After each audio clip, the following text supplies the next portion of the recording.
Hey,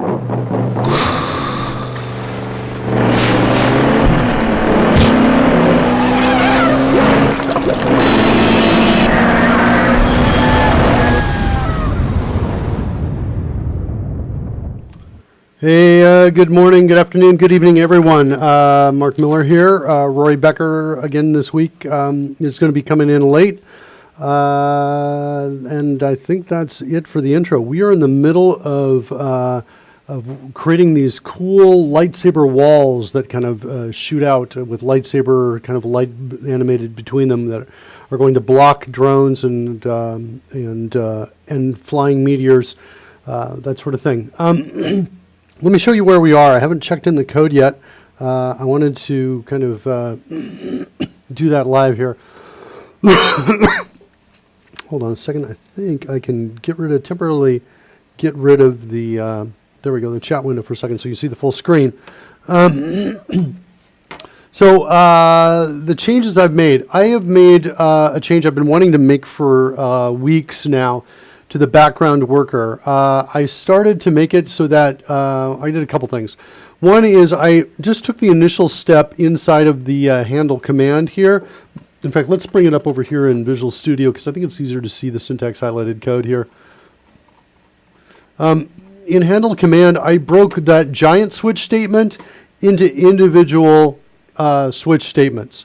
And the advantage here is that we are, it's a small gain, but what we're getting is we're breaking up and organizing in here. And we're kind of, we're preparing for either an extract method where we take each of these pieces out, or we're prepping for a, moving these out into their own separate classes, which might happen as well.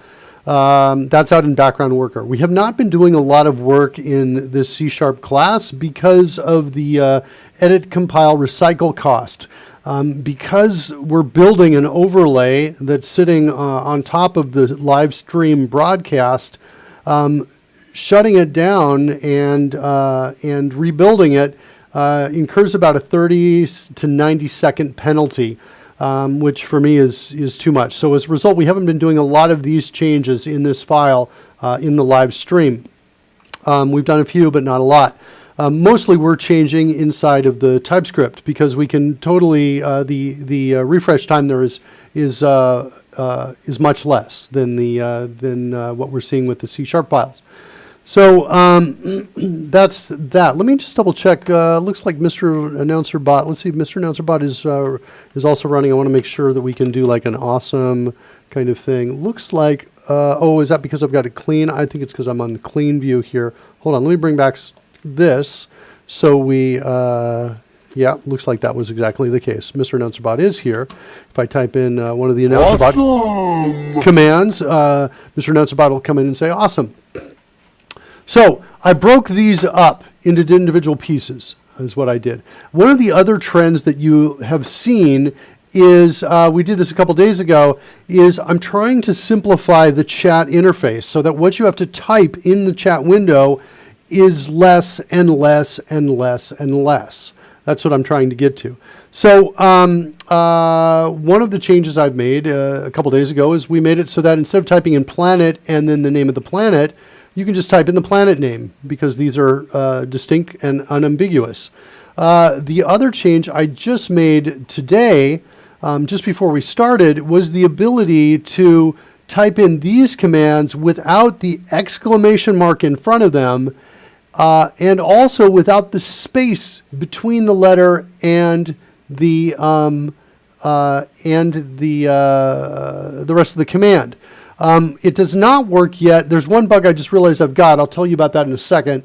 But I'll demonstrate this so you can see it, what I'm talking about here. And so if I type in launch, like that into the chat room, there are rocket ship launches. If I type in drone, there goes a drone. Now, normally to control the drone, I type in the exclamation mark or the bang. We call it bang symbol. If I type in bang and then the first letter of the direction I want to move to. For example, if I want to move right, I type in R.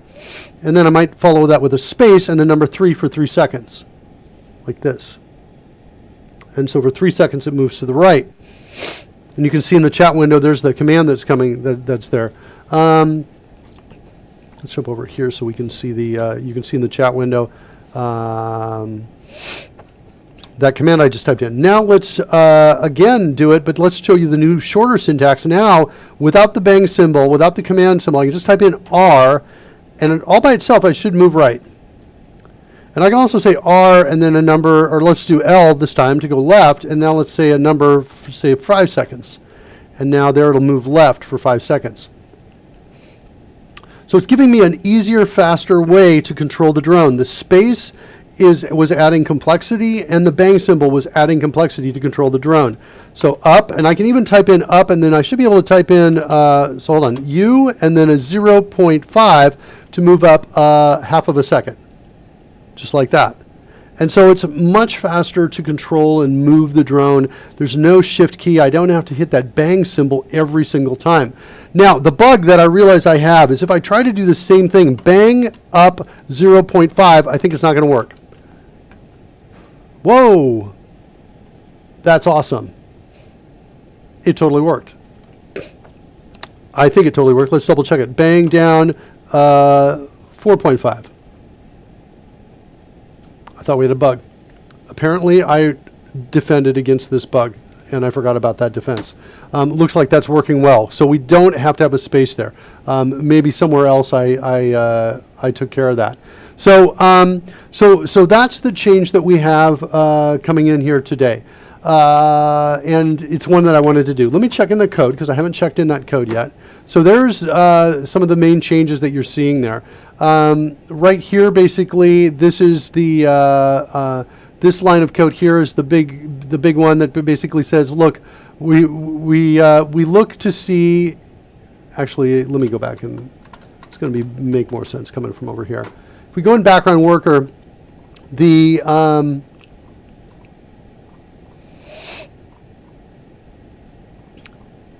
this right here on message received, this is for any message received. And I'm just coming down here and I call this function get command expansion.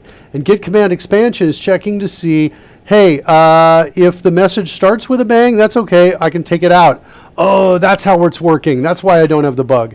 Because this is going to be called from on message received because that's sent probably after the on command received. So on command received is sent whenever a chat message starts with a bang symbol, and on message received happens for everything. So what happens is we call get command expansion. I'm checking to see if it starts with the bang symbol, and if it does, I just trim it off. Then I check to see if the length of it is null, meaning that nothing is in there. Then the length is 0. Then we just get out and we say no command is found. Next, I check to say, hey, is the length only one character? In which case, because all of these could be one as well, with the exception of the T. The T doesn't work as one character. In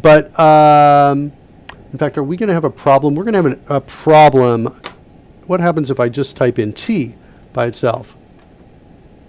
Looks like we continue to run, so it's not a problem, but nothing is happening here. I was expecting we might get an exception here on the substring call because message was going to be only one character long. But these right here, down, up, left, and right, those can all be, they have defaults of 1 second. So I can just say up, left, or right in the chat room there, and that's what's happening. These pieces of code are executed. That also means for a toss, if I were to have a meteor on top here, let's move left a bit. Whoops, I just want an L for left, and then L about a 0.3, like that. And then let's do a drop command. And now I should be able to do a toss with a 3,5, and that'll toss to the right at 3 meters per second and upwards velocity of 5 meters per second, like that.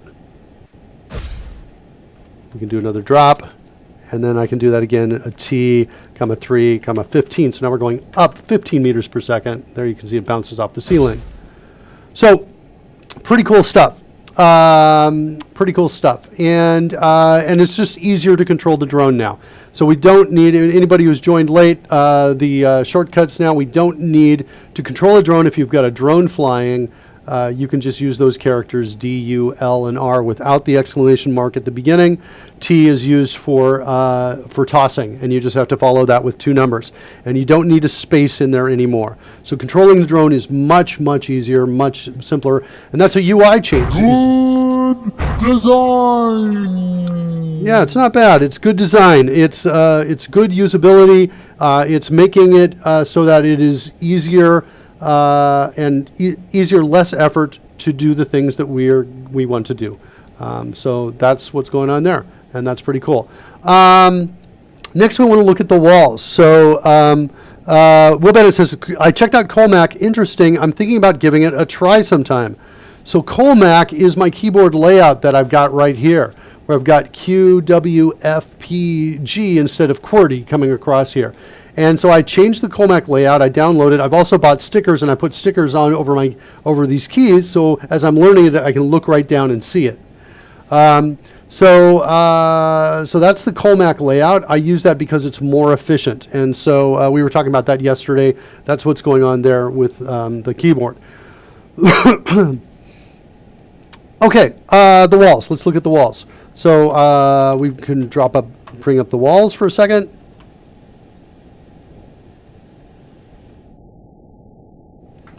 All right, so we've got the walls there, and then we have the ability to fly through and blow up on those. So let's, with our new commands, let's move right 2 seconds. So I can just type in R2 with my drone, and then move up 3 like that. It's so much easier. Whoops, up 3 like that. And boom. Now, I don't really like the sparks. The sparks are not, they're really coming, they're not really moving like I want them to move. They didn't, I'm not sure if there's a bug in the code, but I thought about it since yesterday, and I think we're doing the sparks all wrong. I want to do the sparks again, but this time I want them to be an adornment on the drone, so they're staying with the drone definitely wherever the drone goes. Let's demonstrate that one more time. If you do U2, will there be music? No, there won't be music. Unfortunately, we could do that, I suppose, but we're going to have to figure that out. Darmo Congelid on the ocean, the beast of Tanagra, Uzani, his army, Shaka, when the walls fell, says Sakelo. I feel like you've lost me completely in those references. Let me go down 3. Let me go over to the right, but I have a feeling I'm going to learn them soon. Let's go type in U2, and no, we simply just open up. We go up 2 seconds when we type in U2. And watch the sparks. They came up a little bit, but it wasn't attached to the drone. I really want the sparks to be on the drone. Well, then it says, one of my favorite episodes of Star Trek. Interesting. So I'm not a Star Trek New Generation person. I really have seen very few of those episodes. I grew up on the old stuff, and so maybe that's referencing the new Star Trek Next Generation, which is on my list to consume, once I hit retirement in about 20 years. Yeah, Next Generation, man. So in one more generation of humans on this planet, that's when I'll go back and I'll start watching that, because it'll be like the classics. Or maybe it is already. Okay, so let's check in the code. Those are the major changes I made. Just a few other minor ones is I created my own Sparks class. I moved that out. If you recall yesterday, it was grouped up in another class. And I moved out the Wall Sprites class into its own place too. So we're going to stage all of these, and we're going to call this refactoring, cleanup is my comment here, plus better chat UI for controlling drone, which I really like. That was totally worth those changes, those simplifications there. So now we can move the drone around much easier. Because, as I've complained and said about this before, here, hold on a second. Let me kind of reset this a second. Let's come back over here. When I have to hit that bang symbol, I have to hold it. My hands go like this. This goes to the shift key, and this goes up here. They're happening at the same time, but it's this move, right? And at this point, I've moved both hands a significant distance from where they normally are, right? This is effortless to hit these keys in this range, right? The letter keys are effortless. Once I start moving up and over, I'm straining, right? And if I do that every time I control my drone, Oh, I need to move somewhere. Then I type in a letter. Then I have to hit the space bar. Then I have to come. Then I have to come type in a number, 0 point whatever. It's a lot of strain. And so at the very least, we're reducing some of that strain. Any small key like this, any key as big as any of the letter keys that's combined with a shift key or control key or a shift alt control, if you have that in your interface or you're asking your users to do that, if you're asking them to do it a lot, reconsider, change it up to something else. One of my favorite features in CodeRushed is tab to next reference, and it just uses this key right here, the tab key, to move from reference to reference to reference. Anyway, I wanted to just talk about that. So there, we've checked that in. Let's give it a tag so you can see it for today's piece. And we are on, let's see here. Where is my... That's what I'm looking for right there. Episode, I think we're on 48. I'm going to push that tag up, choose add tag.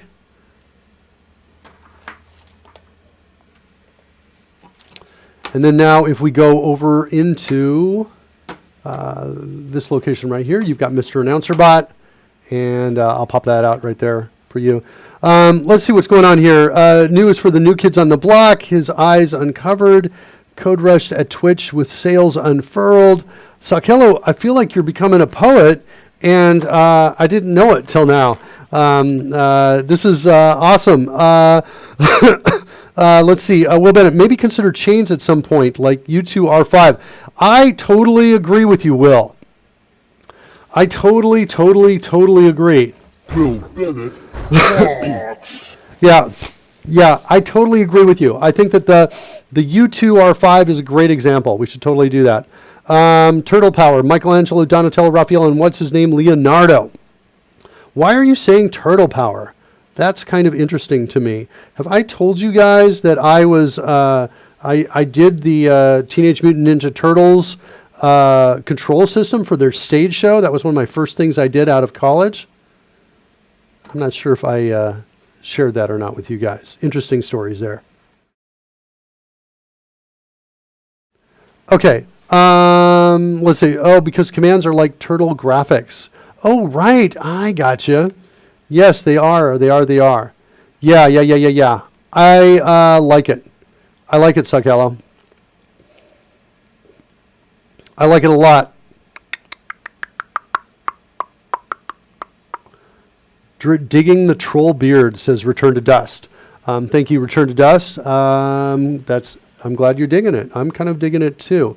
All right, so let's see. Let's go to the code and let's pick up kind of where we are doing. Logo. Yeah, I remember logo as well. Here we are, back in the code. Okay. So what's interesting is that the chaining of commands we could actually write out over here in our TypeScript. We could kind of look for some sort of command separator. I like this space as being a command separator. I like that. And yeah, I'm kind of digging it, but we'd have to add a little more parsing over here, but we could definitely do that. Let's see, where do we want to go first? I think we want to work with the walls and actually do the bouncing, because I kind of promised that. I promised that we would bounce off of the walls. I also want to fix the sparks so they're really precisely with the drone as the drone is moving, wherever the drone is going. Because the drone can be slowing down, it can be decelerating, or it could be accelerating.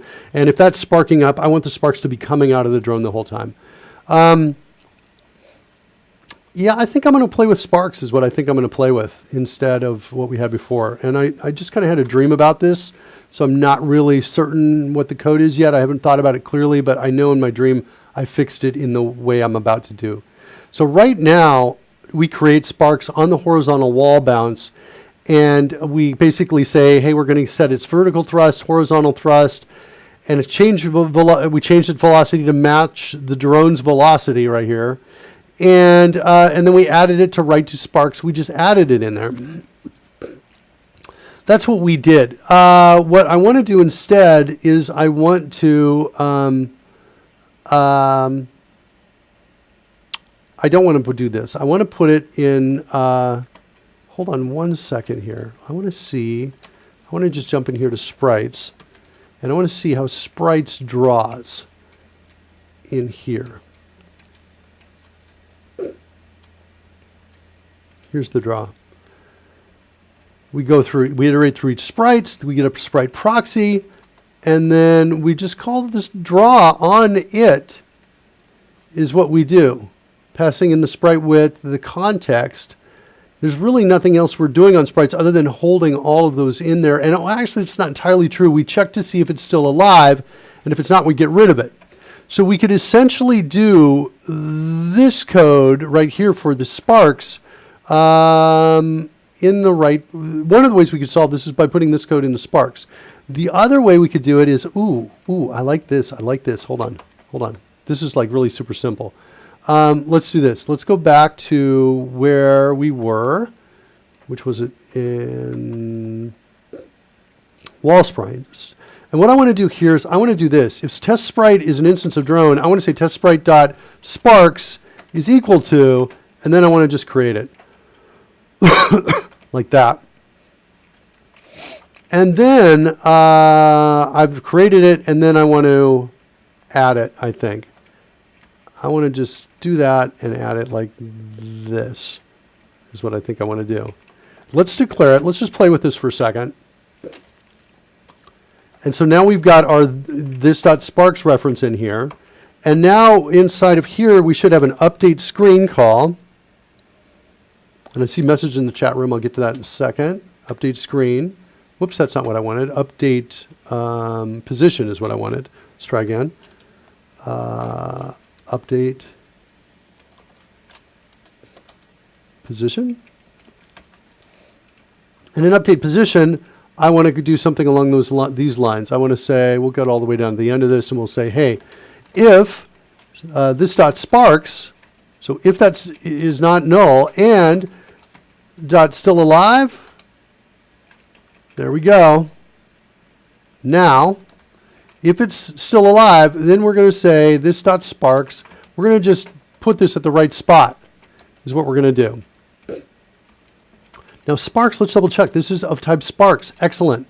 So I want to do one other thing over here when I am, let's set a marker, drop a marker here. Let's go over to wall sprites here. I want to, when I get on this, I want to add I want to say the parent.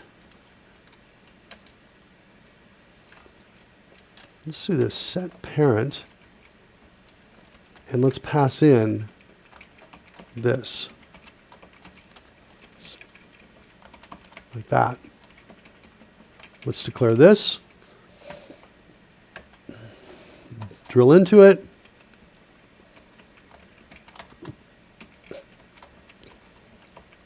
And we want to say, and we're going to say parent.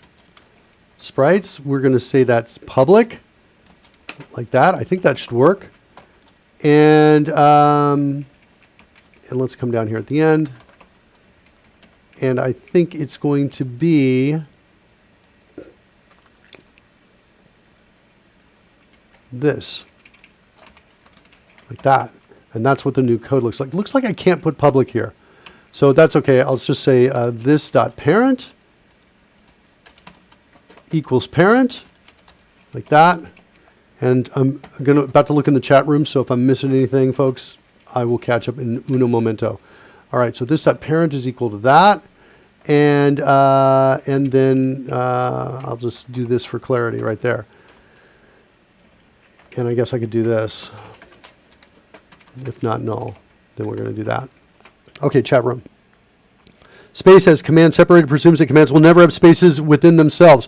Rory Becker, CodeRushed, what are you doing here, buddy? You're not supposed to be here yet. You're supposed to show up about 30 minutes later. I have a feeling Rory is, Will Bennett says Rory snuck in as a troll. Sounds that's the case. I bet he can't start yet because he's still at his regular work. Rory's in big trouble. Nobody say anything. Okay, not here really. Yeah, he's not here. Okay, fine, fair enough. Oh, hey, by the way, speaking of not here, Mrs. Mark Miller is not here, also known as sex positive out here in the chat room sometimes. That means we can talk about exploding stuff that I want to put on the show. She's still on the fence. I actually, last night I was like, what if I did just only 3 shows with explosives in it? And she's like, So she wasn't a hard no on 3 shows. So I think we're working to a point of compromise on this. Let's see. Will Bennett says it's all over the place now, but FYI, private fields are usually like field and public property is like property. Are you talking about are you talking about underscores as for the privates as the differentiators? Yeah, you are. Naming convention. I do not like underscores, and guess why I don't like underscores? Because I have to do this, right? I appreciate the value with naming convention, and I am good with that. But I'm also resistant because of this reason. I have to do it every time. So it's good for filtering. Looks like, wait, hold on. As I was demonstrating, I was holding down the, here we go. You can see right over here, holding down the shift keys, and this thing came up. Actually probably want to disable that forever because I sometimes demo with this down. Use sticky keys off, allow the shortcut key to start, sticky keys, no. And that's what we want to disable. Whoops, it was right down. Right there. I guess I should just clear my keyboard so you can see it. Probably easier. That's what I just disabled right there. It's this piece. Okay? All right. So I've taken that out there. That's why I don't like the underscores. Problem is you'll run into conflicts if you want to use properties. Oh, well, I have a CodeRushed. So I have this. So okay. Yes, I hear you. I already explained I'm not into it because of the shift key combo. However, if I don't have to hold down the shift key, for example, if I'm in a property that's a string, I can type in PS like this, and I get a template that does this for me, right? And so I can, have this be like first name or whatever I want this to be, like that. And there you see the underscores built for me. It is private. It's declared explicitly because public is by default everything else there. So yeah, naming convention, I agree with you. The template makes it easier. And if I do use properties, I do use the naming convention because the template gives it to me. So I'm at somewhat of a compromise, but I know I've got places in here where I have fields that maybe should be private or could be private. Their scope is only used there. Will Bennett says, should change that from Pascal case to camel case on the sample I just did. I think he's talking about. So PB, I should type in like a knit like this. I think is what he's talking about. Yes, agreed, lowercase. Or PS, and it's going to be first name or whatever it is like this. First name. That's what he's talking about. Yes, totally fine, agreed. That's how I do it. Okay, good. Yes, naming convention. Okay. So we're setting the parent. The reason I need the parent is because the parent of this has the origin properties, origin X and origin Y. And if you recall from previous shows, for the sparks, that's where the start of the spark comes from. So we're going to use that to offset the sprite and put it in the right spot. So now what we should be able to do is something like this. We are going to call set parent. Set parent is going to add these sparks to whatever parent piece we say it's going to be added to, which means this is going to be the look of it. So right now I've got my right 2 sparks. And if we go drill into that, can I go to the declaration of that? There it is right there. Those right 2 sparks probably look like a variation of this. The right 1 sparks, I think, are this one right here. So I just have these different variations of sparks coming from different directions. So we'll change this in a second, probably later today in the show. Change this soon to intelligently pick the correct animation, like that. Okay, so that's that. This code we can, I think, get rid of soon. I'll keep it around for a second. And so we call set parent. It's going to do 2 things. One is it's going to set the parent to the parent so we can get that origin, the origin X and Y. And the second piece it's going to do is it's going to add itself to it, meaning it will be drawing every time that parent draws. Now in our update, all we need to do is we need to come over here in the wall sprite and in drone. And we need to set the X and Y's here. So X is equal to, let's just start it equal to this dot X. And then we'll say Y is equal to this dot Y. Right there. And that was CodeRush's duplicate line that made that so quick for me to get that second line there. And I almost feel like that's all the code we need to write to fix this problem, so the sparks come with us. Now the sparks are going to be offset by a bit. We haven't used the origin yet on this. I think we need to offset this by the center. I think this is going to be aligned with the upper left of the drone is my guess. But I think that's it. I don't think we need to do anything else. Draw adornments, nothing else needs to change. Let's give it a test and see what happens. See if the theory is correct.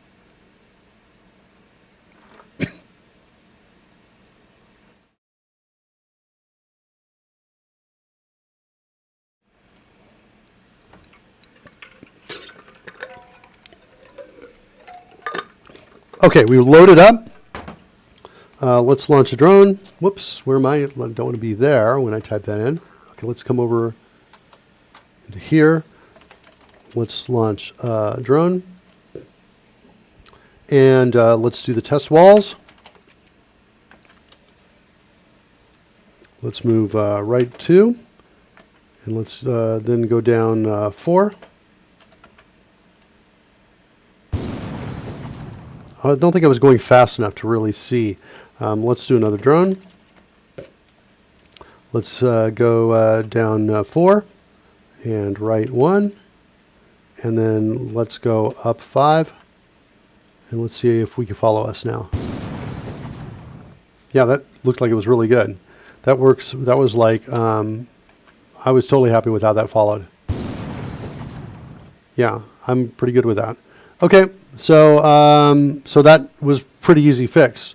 Surprisingly easy. And let's go right 1 again. Let's go up 6, and let's just fly through that one more time.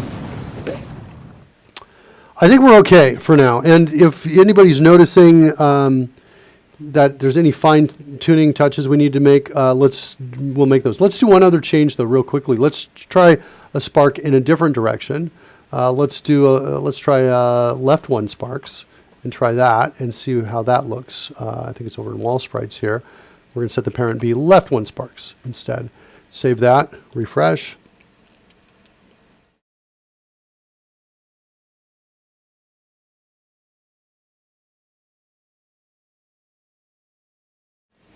Here it comes. All right, we're in, and let's launch a drone. And let's do the test walls. And let's drop down 4, right 1, up 5.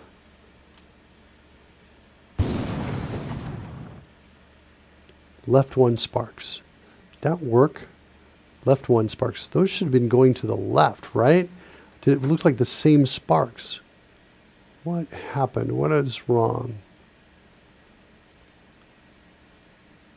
This part is kind of interesting here too, that this bit of code right here, which let me scroll up so you can see it. In fact, instead of scrolling up, let me just break it onto 2 lines so we can see it instead. Let's bring this back over here so we've got it lined up with the edge of the chat room. And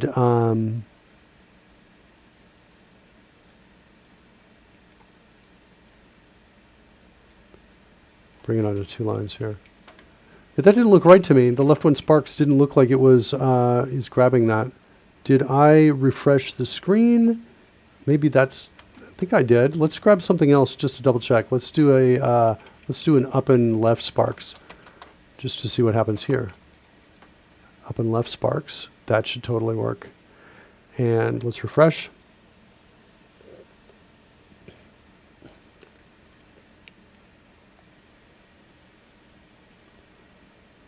And here comes the load.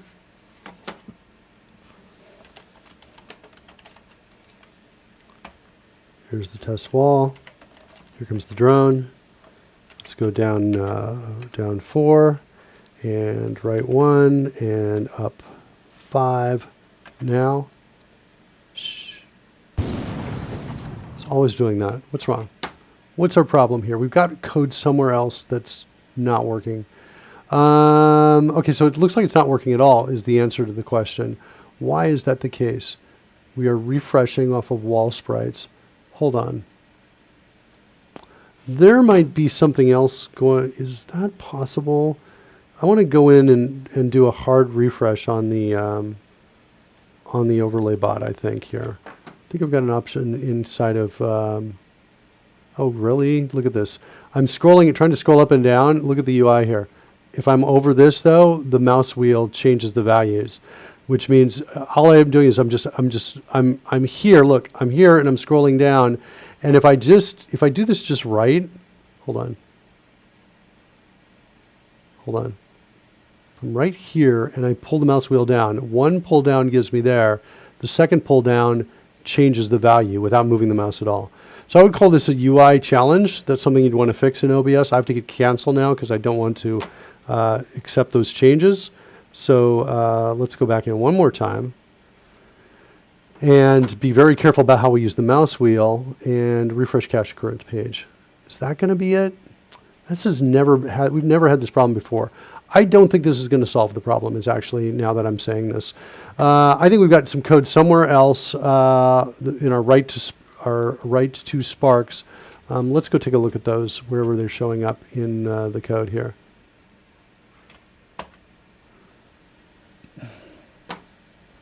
Let's see where we've got them here. So they're only showing up in main and wall sprites right here.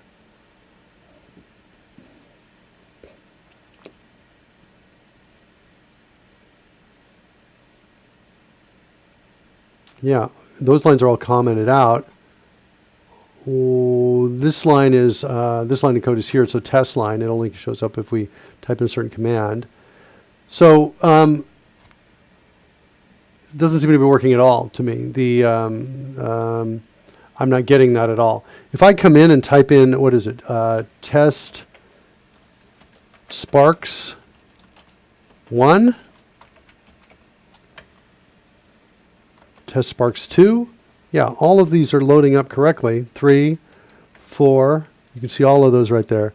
5 and 6. And what is it? We go to 7 or 8, I think. 7, and then I think this is 8. Those are all the Sparks we have. So based on what I'm reading, what we're seeing should not be happening. That part I feel pretty comfortable with. It's just if it's not loading it up. Let's see if after that hard refresh on that, if that in fact is going to solve the problem here. Check the Spark plug, is asking Will Bennett. Yeah, that is a great suggestion. And if I, was a guy who, a real man who could fix a car, I would do that. Let's try it again. Let's just see what happens. Let's bring out a drone. Let's bring out the wall. Let's go down 4, right 1, up 5, on the bounce. There we go. Here's our up 5. Now we didn't see anything. So maybe it was the cache. It's kind of interesting. It was as if it didn't refresh and didn't get the work we had done. Okay, so cool, yes, there, but not cool because we're not drawing the sparks. So why aren't we drawing the sparks? Let's go take a look at that. Up and left sparks are here. We're added to all sparks. Are we calling all sparks.draw? We are right there. So they should be drawing itself. It should be drawing itself. Is that its position in the wrong spot? Is that maybe our problem? Let's go look at drone and look at where we set the position of it. Let's set a breakpoint here and see what happens. See if we stop here. So let's come out and bring out another drone and go right 2 and down 3. Whoops, what's happening here? We set the breakpoint here. We got here anyway. How do we get the sparks now? What's wrong with our code?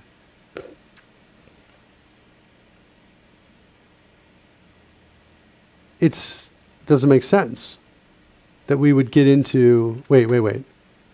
How is Sparks still alive? How is Sparks ever assigned? If Sparks is undefined, how do we get to this line of code?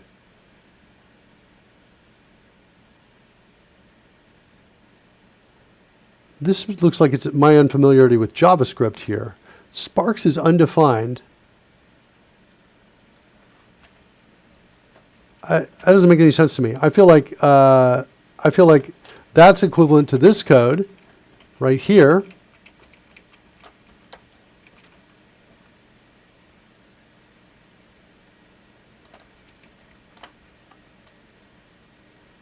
Oh, oh no, I was going to say because we're in C#. No, we're in TypeScript. So this should totally work. Why is that failing? Do I really have to explicitly say if Sparks is not equal to undefined? That seems really weird to me. Is there something else going on here with regards to the updating on this? I'm not getting it. Let's do this. Let's run it. Let's come over here. Let's play with it over on this side over here, because I think this is actually maybe where we want to be. Hold on. Yeah, interesting. Okay, let's run it. I'm gonna kill this down. I'm gonna kill all this down. We're gonna start again and debug and try it with this latest change and see what happens. So I'm gonna drop this. I'm gonna kill that. I'm gonna kill all instances of Chrome. And we're going to start this one more time. We're going to shut down Mr. Announcer Bot for a minute. Looks like Tony Banana 4K is in there in the house. Greetings, Tony. Let's see here. Let's bring up my chat window so I can see what people are saying in the chat. And let's start one more time. Yeah, that doesn't make sense to me.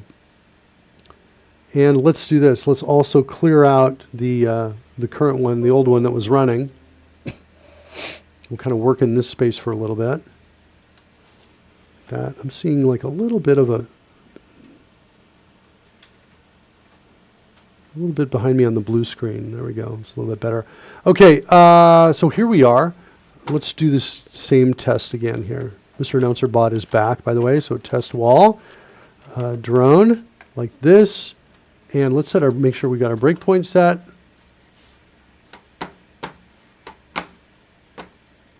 Like that. And let's move to the right. 2 and down 3. Here we go. There's a breakpoint. Excellent. So now we have, I have a feeling the old code would have worked, that we were looking at a difference between what Visual Studio was saying the code was and what the code actually was running, is what I believe was the case. I have a suspicion about that. So let's see where our X and Y is. This is not bad, the X and Y. These seem like reasonable values, 212, 700. Let's keep running and see what happens here. Let's go back over here and look at it, and let's watch it. So let's drop out another drone and move right 2 and down 3 and watch again. Okay, good. That time I saw sparks. They were coming from the wrong place, but good, good, good. Okay, so now I want to do something like this. I want to do minus sparks.origin. Don't I have an origin in here? Oh, parent, sparks.parent.origin x, like that. And the other one is going to be this origin y. And this is going to get us closer, but I still think we're going to have to offset by half of the drone. I think this is going to come out of the upper left. So let's do that. Let's save that code. Let's come over here. We're going to refresh. And we're going to take a look at that now. We're going to say, okay, test wall. Then we're going to bring out the drone. And R1. And then down 2. Here comes the blow up. Huh, that was way off. That was down at the bottom. Why is that?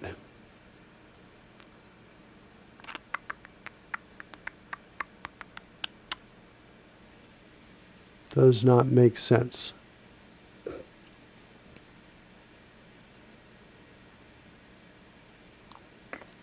That doesn't make sense. To me, it seems like it hasn't moved, as if it's using the old code, as if the refresh is not working.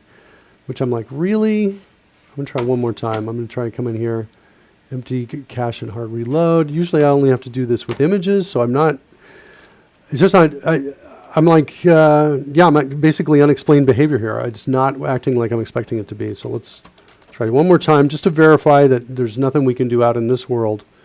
Why didn't test wall come up and work? Let's try that again. Test wall. Oh, it looks like it's not done loading. Are we at a breakpoint? No.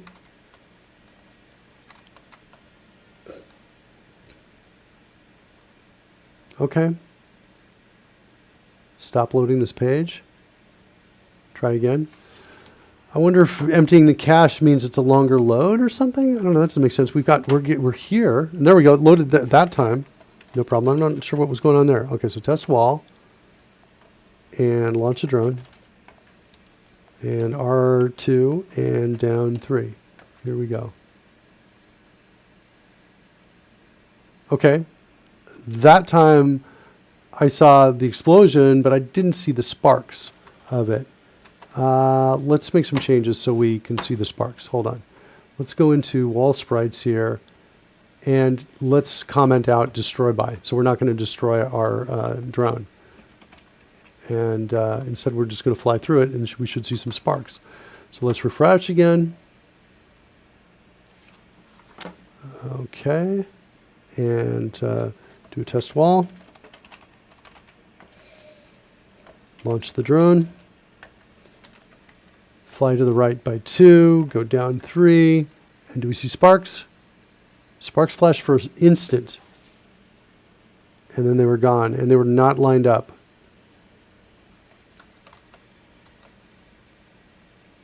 Why is that the case?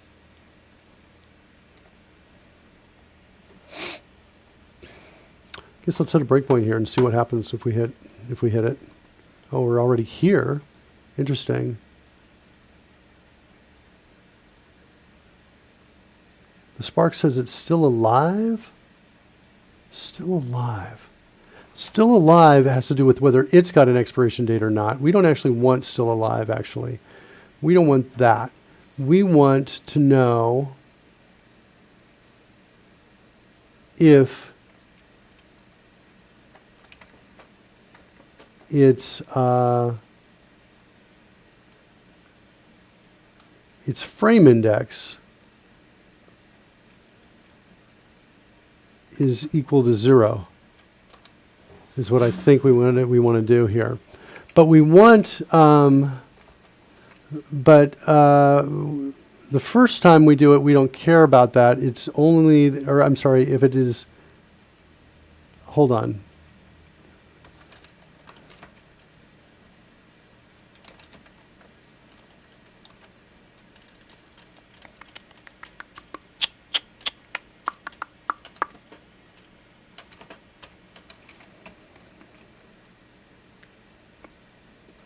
I think I'm going to need to create a function that sets these, is what I think I'm going to need to do. Let's go over into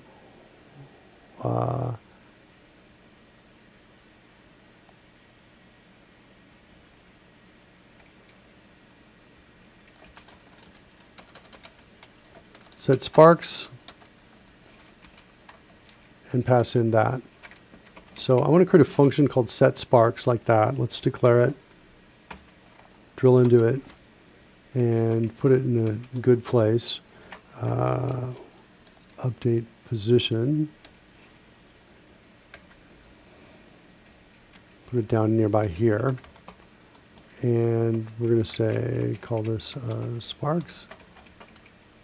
And we're going to say this.sparks equals sparks like that. And we're going to say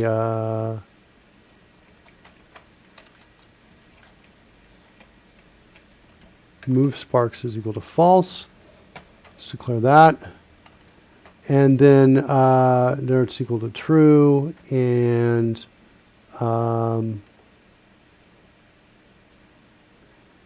is that going to work?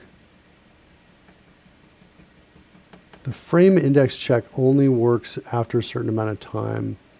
So I think what we need to do is, let's change this. Let's say this to spark creation time. So that's equal to performance now.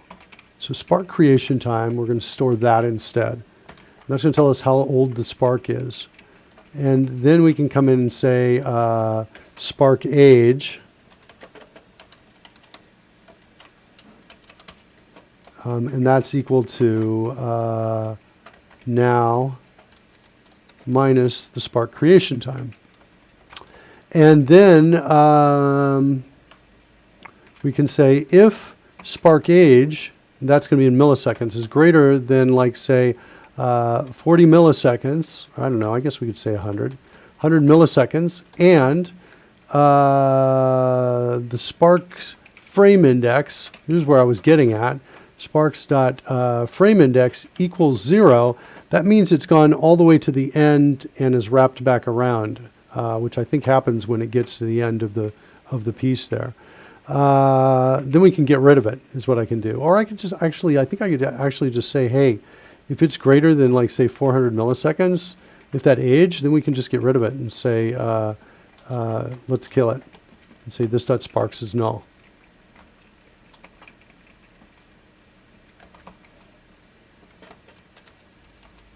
Like that. So our reference goes away.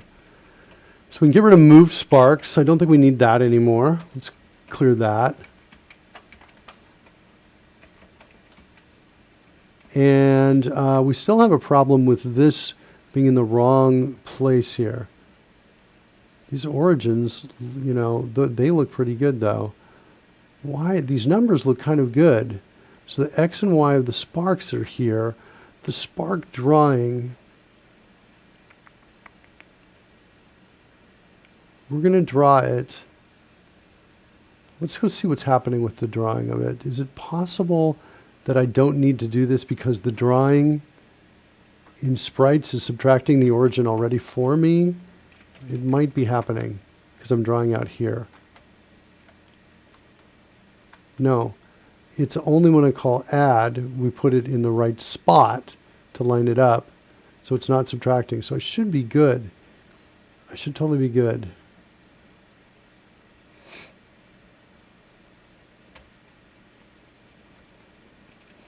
All right, well, let's see what we got here. Can we refresh? Have we done enough? I'm like, I just want to make sure we haven't left anything hanging here. Let's go back over into drone.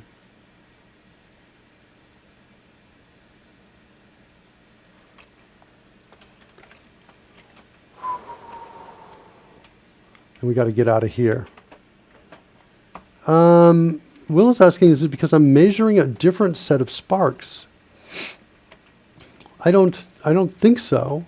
The sparks are set in this called a set sparks right here, which is being called from wall sprites, set parent right here. And we're specifying the up and left sparks as the parent, I think. Is that, oh no, I'm sorry, set sparks is right here, right? So there's my new sparks I'm creating. This part here doesn't matter anymore in terms of where I'm creating it because I'm going to now adjust it while it's moving. That's my intention to do so. And what I should really do is do it based off of the center. Yeah, I think I need to do a test again and take a look at this is what I need to do. So let's do a refresh with what I've got. Actually, let's do this and refresh over here because I think it's faster.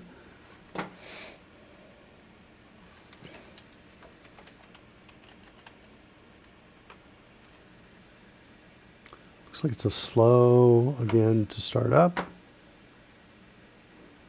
Let's try stop loading this page and refreshing it again one more time. See if it's faster. Hold on. This is why it's not loading it, because I'm at a set breakpoint over here. Okay, one more time. Refresh. Okay, there's the load. There's the launch. Test wall. And let's bring out the drone. And let's go down 3. Let's go to the right 3. Let's go up 3. And let's go left 1. Whoops. Not quite. Left 2, maybe left 3 even, and up 4. And let's go back right 3. And now let's go left 3. Seems like I'm having really a lot of trouble getting to cross over and test the, thanks Janisku7. There we go. Here's my blow up. No, not there either. All right, let's go up 5 and get that thing going. Here we go. Now I feel like I got a blow up. Yeah. So it's off and I see it. It's interesting. So it's happening it's like almost seeing one frame of the animation and nothing else is what's happening. Here it comes again. Oh, here. Yeah. It's like I see the first frame of the animation, but that's it. Why is that the case?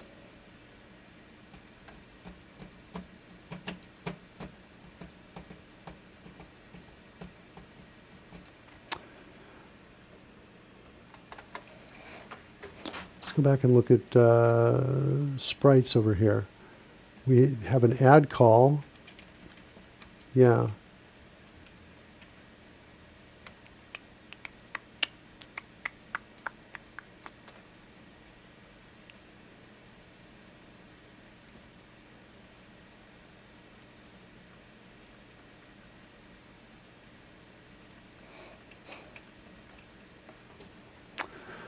We should not have to. We set the sparks. Let's go back over into wall sprites.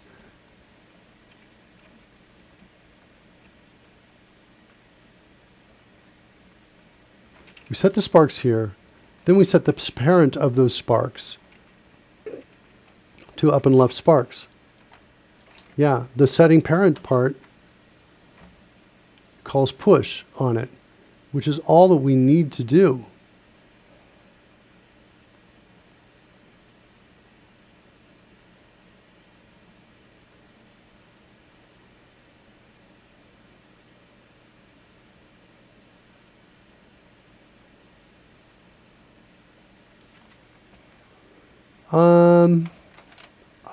Might I have a problem here?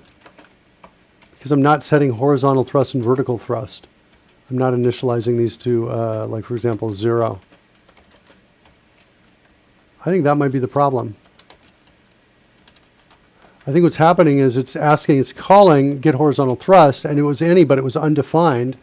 And so what's happening is it's returning back bad values. In fact, we could verify that, I think, if we inspect, look in the console, we've got something else though here too. Cannot read parent of null.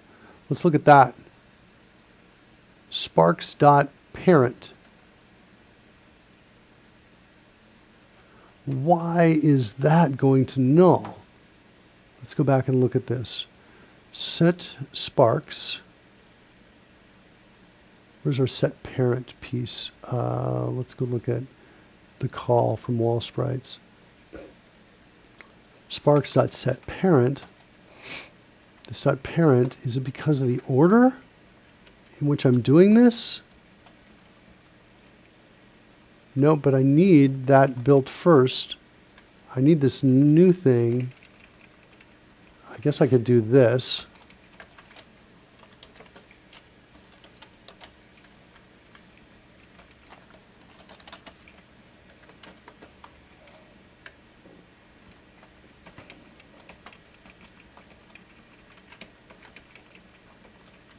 And I can do this.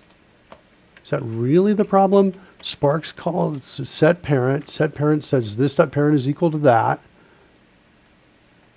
Up left in Sparks is declared. It's initialized, right? There it is right there. So we're good. We've seen proof that that's initialized. Let's see what happens if we do this. Let's refresh.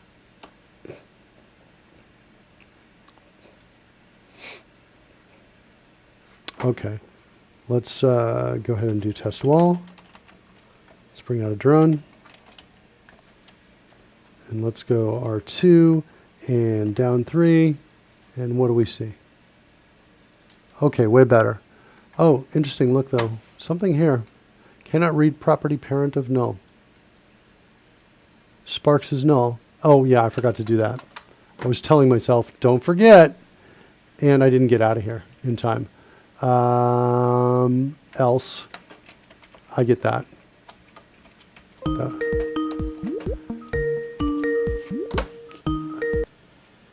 Roy Becker. Hello. How are you doing? I'm doing good, man. How yourself?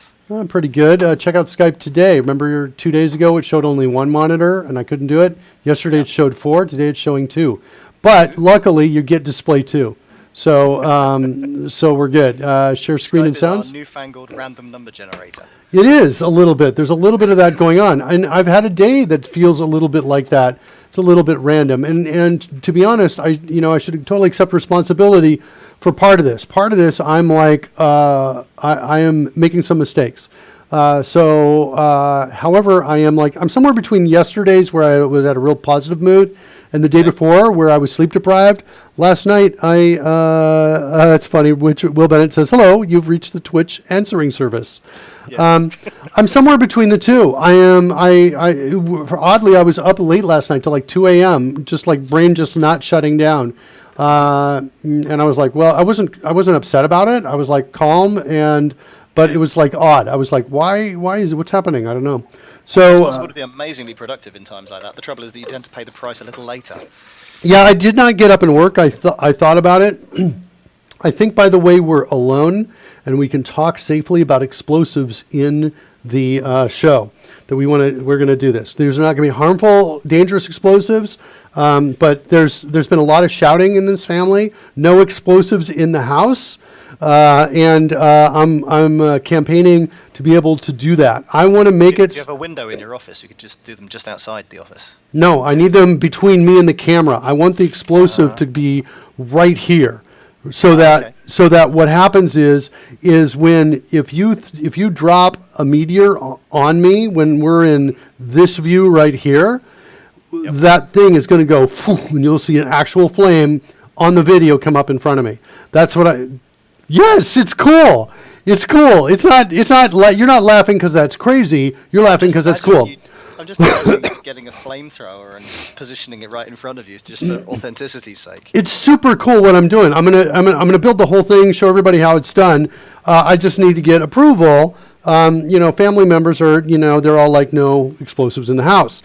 The other thing I want to do is I want to get right behind me. I want to get something that blasts off smoke as well. Smoke that dissipates, that doesn't, set up fire alarms and that sort of thing. Singed beard, cool, says Will Bennett. It's only a problem if I'm doing this, leaning over it, as the bomb goes down, then it's maybe dangerous and it would be a bad thing. But I like danger. For years, I wanted to, have programming contests with, people hanging upside down on fire, on ropes of fire, over, a bed of spikes that were built out of glass containing poison and acid inside. Why code unless there's pressure and right. real life, And you're wearing a straitjacket and you have to escape and write code with, a pencil in your teeth or something like that and get it to compile in time. That's what I want to do, but somehow that's not the world I was born into, right? Oh, well. Make the bot 4D so we can smell the burning hair. Well, Twitch does support extensions. We could move in that direction, but it's a lot of work. And the bang is not as huge for the buck as fire and smoke, which is what I'm trying to get to. I want to have it boom in the back and in the front. I know it's insane. It's absolutely insane, but that's what makes me excited, and that's what I want to do. Because those are the kinds of things I do. All right. So let's see. We're getting closer. Is I think where we are. Let me do a refresh over here. In this world, let me go back over here. I want to work on in this screen because it's a little faster edit compile cycle, and at least till we get all of the bugs out of here. And let's do that. So I'm going to come in and we're going to say test again a wall. To bring up the walls, we're going to drop out a drone. I'm going to go R2 and down 3, and let's see what happens when we go through. Okay, not bad. Not bad. You appear to have survived. Yeah, we took out the... Not where I left you. We took out the killing part, the destroy by, because we wanted to see if it was actually going with it. And that's what I want to do. So it's not going with it at all, as you can see. If I go back up 4... and left 2. Notice my commands. I can just type in L2 without a space or without the bang. Did catch that earlier. That was very good. Yeah. So what it's doing, it appears to be doing, is up 3 here like this. Yeah. You know what I can do to get a whole bunch of these in a row is I can say up like 55, and then it'll stay in the middle and then just go horizontally. it's just going to bounce like this with this upward velocity doing like this. And so it is not moving, even though we're saying, hey, please move. Yeah. So it looks like it looks like there's a decay on the bounce. I forgot about that. Have you yet switched over to doing this with an adornment? That was one of your plans previously. Yeah, that's kind of where I've started in this. And what I'm doing is I'm just simply moving the Sparks X and Y here is what I'm doing. I'm resetting it in my update screen. I am not actually drawing the adornment. I am only moving it because I'm trusting that the parent is going to draw it in the right spot, right? Because I'm changing the X and Y, it should totally be going to a new position here is what it should be doing. My X and Y are all modified up above me, right? Yes. Notice, we've got this. We should at least be doing this, though, too.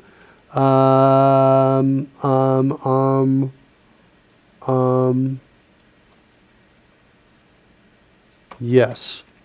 This should come down here, like that. And then the other one, drone height, should come down as well, here. Drone height divided by 2, like that. But this should put it in the right spot. It should move with us. It does not appear to be doing this. So let's do this. Let's at least just say, let's set out our Y right here. Like that. Let's just send that out. Like that. Oh, no, I guess that's what I wanted. Okay, like that. And we'll do a console log on it. And we'll come over and refresh. And see what we've got coming out of here. Maybe sparks.moves is true? It shouldn't be. It shouldn't be. It just shouldn't be. Based on my recollection. You might be right, Will, but let's... It was at one point. Yeah, I think it actually is true. The adornment route. Yeah, Sparks is not a movable thing, but its parent, the Sprites collection, or is. Okay. So we've got a refresh here. Let's just go ahead and we are going to do a test wall. We're going to do our drone to bring it out. I'm going to go down I'm going to go down 4 and right 1 and then up 55. And that should maybe left 1.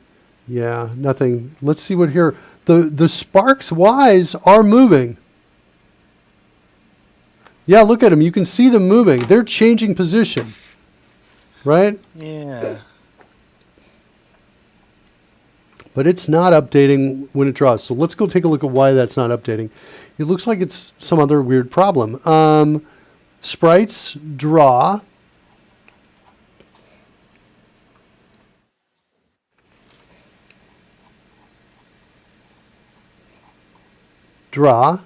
Just goes draw here, calling, oh, we're not actually passing in. Oh, but then the draw here does what? It does this X and this Y. Draw by index. Why is this the X and this Y not changing? Is it because, oh wait, maybe Will is right. Because it's calling update position, yes, Will is right. Here's what's happening. It's calling update position because because it moves. It's calling get horizontal thrust, and our sparks are coming back with 0. So we have no thrust or velocity. What we need to do, he's absolutely right. We need to say that the sparks moves is no longer true. Okay. Right there. That, I think, is going to fix it. Okay. So thank you, Will. It's like, I feel like not a show goes by where Mr. Announcer Guy doesn't do that, right? You're kicking some serious butt, Will. We appreciate that. Okay, so here we go. Let's try again. Test wall. How's your day been going, Rory? My day's been going pretty well. Drop right through. Let's see if it goes with you. Follows you through. What? What? Try it again. Bounce. Maybe not quick enough. I wanted to see some movement. I didn't see any. Did I refresh over here? I think I did. Yeah, I think I refreshed. Alright, going up now. That didn't work. Did I save? Looks like I saved. Sparks don't move. Doesn't make sense. Let's look at, let's set some breakpoints here, maybe.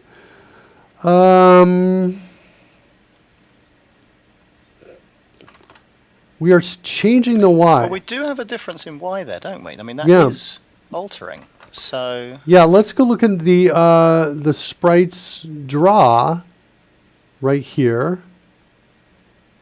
Or it's in sprite proxy.draw right here. Wait, is update position being called from any for free elements? Hold on. Update positions for free elements with this sprite moves. If this moves, yeah, we're saying moves is false, right? We clearly said that. No, it didn't say it was false, but it defaults to false, so we should be totally fine on that. So what's the effect of the sparks being effectively owned by us in the same way as a meteor would be? Do we call for alternative reasons the same? We're not. All we're doing is we're just setting X and Y here. All we're doing is that. And it seems like based on what we're seeing here is that X and Y is moving, right? When it's coming in here and we see essentially the life of it and then it stops. In fact, we could add that in there. We could say killing the spark. We could do a console log here. Spark death. Spark out like that, okay? And we could similarly creating spark here, right? Do a console line here so we can see creating spark like that. And let's just refresh those and just kind of look at this one more time. Make sure we're seeing everything we're expecting to see. Here comes the test wall command. Are we loaded? Looks like we are. There's the wall. And fly through that for me, Rory. So creating spark and then spark out. And we started at a Y being at -48 and ending with a +28. So that Y -48 to +28, that's on the spark, right? I didn't read go ahead. Definite range. I mean, the only reason that can be the case, well, is if for some reason it's being overloaded. Oh, right. Sorry. What about this? The X and Y is being restated in the constructor of sparks as a public field. Oh, Jesus. I did redeclare them. Wow. Good catch, Rory. Really good catch. Holy cow. Right. Usually you get an error when you redeclare them. I was like, looked up and I didn't see any red underlines when you said that. And I was like, wait, what? Yeah. And then I'm like, good job finding that. I bet that's totally it. So here comes the wall. Here comes the drone. Looks like we've got a couple things going on at once. Let me switch over here. So we just have one. Still not moving with you.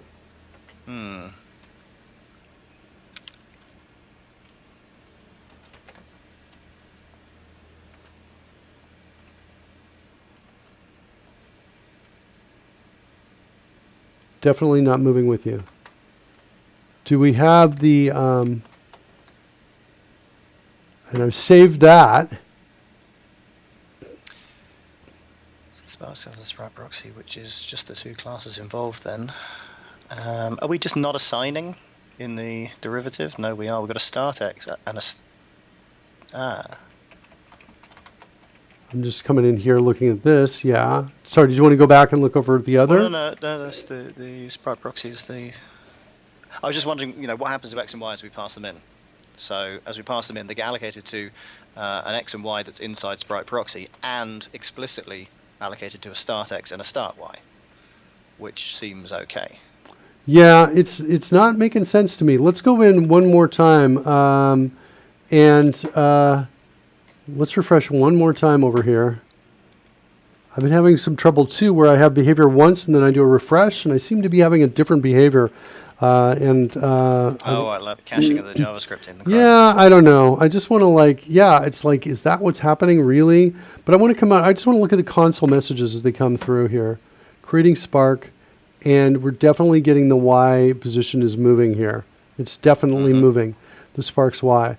I guess I want to do this, I think. I want to get out to Sprite Proxy's draw function. And I want to send out a something like this. If this dot instance of Sparks, then I want to do a console log of X and do the plus this dot X. And then I think I have a nice template here called OO that makes it easy for me to come in and do a Y like that as well. Okay, so we're going to send out the X and Y from the draw. Y. Oh, you're right. I totally do. Draw. And I'm going to do this and this dot Y plus give me that closing paren as well. Okay? All right, so if it's an instance of Sparks, we're going to give its coordinates in the draw function. And let's do this and refresh and see if we see the draws out there. Colon after the X. What did I miss? Oh, you know what I wanted to do is, I think I want to do this instead. Like that. So I'm just sending out the coordinates of it. Sure. Okay? All right, so let's do that. Let's refresh.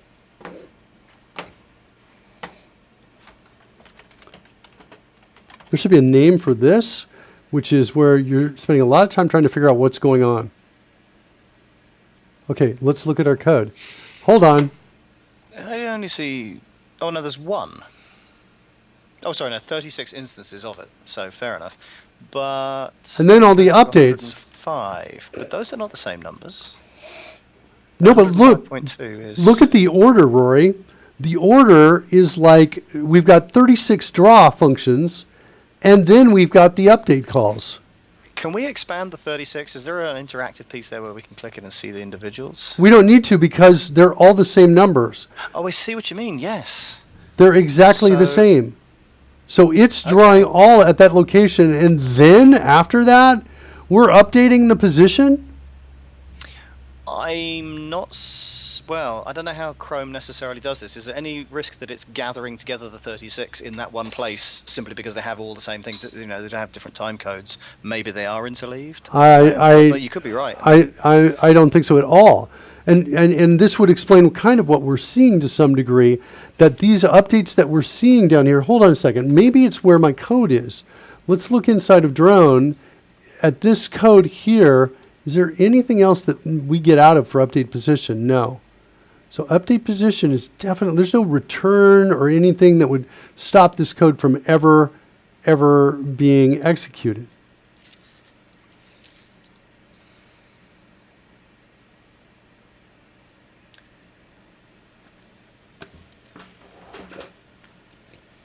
Y is always set equal to the same value.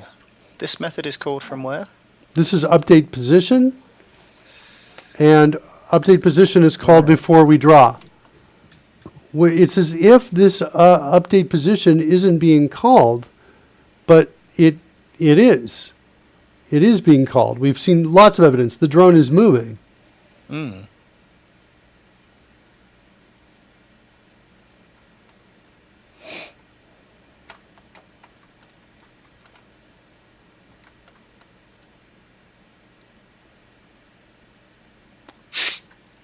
Sprite proxy, update position is here. You know what? We might be getting a breakpoint. We might be doing this. Let's try something like this. If this is or instance of Sparks, because this could also be causing the problem, then let's go into the debugger. Okay. Let's try that. Okay, yeah, I think this should be called the bug hunting show, is what this should be called, because these bugs are seemingly harder to find than normal. Okay, so let's do a refresh. And so we're basically expecting never to get it called update position in here. And if we do get in the debugger, then hopefully we're going to be able to get a call stack and find out how we're getting in there. And I hope when that happens, it's going to be a nice aha moment where we're like, oh, this all makes sense all of a sudden, because right now it is not making much sense. Right, 2, down 4. It's not being called, because we would be hitting the debugger. And yet, look at this. If we look at the history of all of these, I think the history is, look, above every one of these, you've got a bunch of draws, and they're all there. See, these are all the ones at 760.984. Hold on a second. Let me roll this up a bit so you can see it. 760.984, and I bet if we go up here, we'll see a different one. 779. So it's 779. Yeah. So these are all different, but they're not moving. But for any given drone, they are identical. Yeah, what's really interesting and strange to me is it's as if we're drawing all of them before we ever call update position, which is not making sense to me. Because you can see this moving. And for it to move, we've got to be calling update position. Mm-hmm. We just have to. That's the way, the universe is supposed to work. I feel like almost we found proof that the universe we live in is created, and there's a bug in our universe. No? Not buying that? Okay, fine. So your Sprites TS, if it's an instance of Sparks, is Sparks a Sprite derivative? Yeah, it's Sprite proxy derivative is what it is. So if you're not... Oh, you're not overriding it anyway, so that's fine. But I can override the draw function here. Like, let's try it. We might as well do it. Let's do this. Let's override that. Well, I was only wondering because if you were overriding it, then you wouldn't be calling the base version, because I'm pretty sure we didn't have any calls to super dot. But yeah. Yeah, but I can override it, and then we can get take a look at what's happening here to see like what's going on here. Okay. This we know for now is an instance of in my draw, and I don't have any call to the super, and I think that's all I need to do in Sparks. And let's just play with that. I'm anticipating no change. I expect no change at all. Here's the wall. Here's the drone. Yeah, same behavior. This is blowing my mind. All right, we need to set a breakpoint inside that draw function is what we need to do and see who's calling it, how we're getting there. Yeah.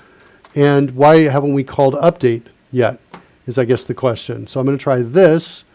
And I've got a breakpoint in Sparks, but am I not able to hit it because I haven't done a full refresh?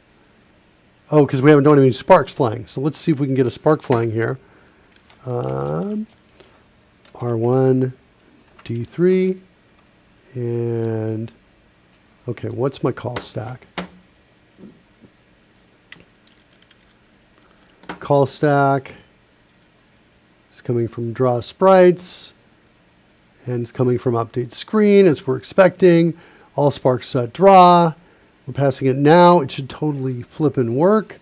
And then it does not make sense.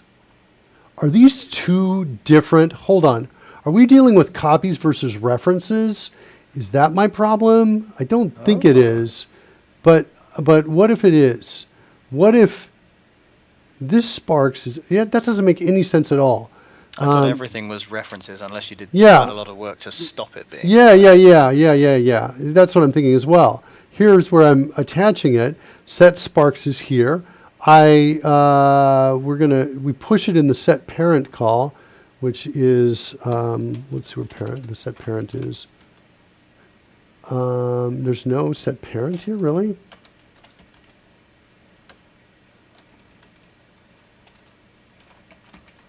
Why am I not finding set parent? Is it owner? No, I thought I called it set parent. Yeah, there's two in here.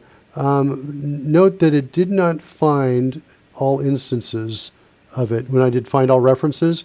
Can you note the time, too, of the stream, Rory? Yep. And look at that, and we'll have the devs look at that.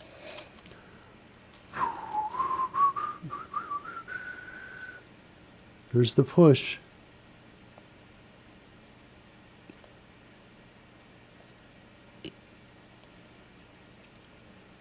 I don't get it. This started out as something I thought was going to be simple, and has turned out to be incredibly mysterious in terms of what is happening here. The other option that I can do is this. I can come in. I don't like this option. It's not as elegant, but I can do this. I'm going to comment out this, and now set parent's simply going to just set the parent to it. Okay. Now it's our burden to draw. And if this works, I'm still like no idea why the others was failing. But so now if it's our burden to draw, then what we need to do is come in and let's look at the draw code again and follow it in. There's the draw code right there.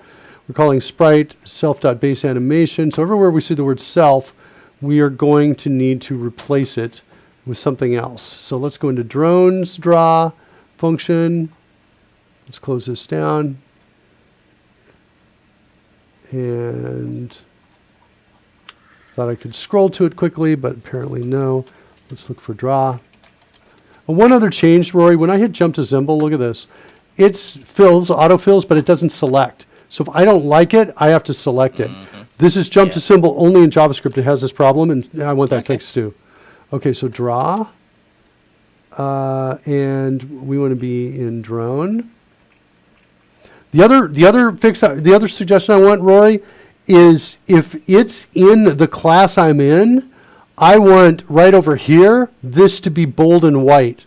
Can you see where I'm pointing over on the right side, right over here? Indeed, yeah. It's like I got to move my head out of the way. I want the file name for the active file to be bold and white, even if it occurs multiple times. Okay, or at least white, just at the very least high contrast. Okay, so that I want as well. So if I'm looking only in this file, I can quickly find it. So here's our draw adornments. I'm going to take that line of code I copied, and now I'm going to say if this dot sparks, right? Don't I have sparks? There it is, right there. If this dot sparks, then this dot sparks dot draw, this dot sparks dot parent dot I think base animation. Is that right? Is that going to get me there? Yep, that does. And this dot sparks dot parents dot sprite width, and let's just create a local variable for it. This is going to be a little faster and make the code easier to read. We're going to say our local variable is going to be called the sprites. It's called sprites. We'll say that's equal to that dot parent. And then we can come in here and say sprites.base animation, sprites.sprite width, and sprites.sprite height. Okay. And now, oops, that's of type TSPS, right there, sprites. And I think that will work. That works. Okay. And the draw function on there is going to come back over here and do that X and Y positioning right there. So we've kind of, which is the same pretty much as its ancestor, except for we're doing a console log call. So let's try that. Okay. Well, then it says not a number. You're right, not a number. I changed that just the last minute. I forgot the piece here. Let's bring up the test wall. There's the wall. Okay, Rory, fly through. What do we got? No console yet. Ooh. So that looked kind of close. But we didn't give the full-on animation. It's not updating itself because its update frame piece isn't happening, and that's something that happens inside of the Spark. So I think it's not bad. Update frame index. Where's update frame index? That's called from update position in drone. Actually, that's not what I'm looking for. I want to look at sprite proxy. And update position is there, but I think we've got an advanced frame. An advanced frame is called from advanced frames on sprites, which is called in the method to draw. So advanced frames goes there, and then we basically go in and call it from one of these two places here.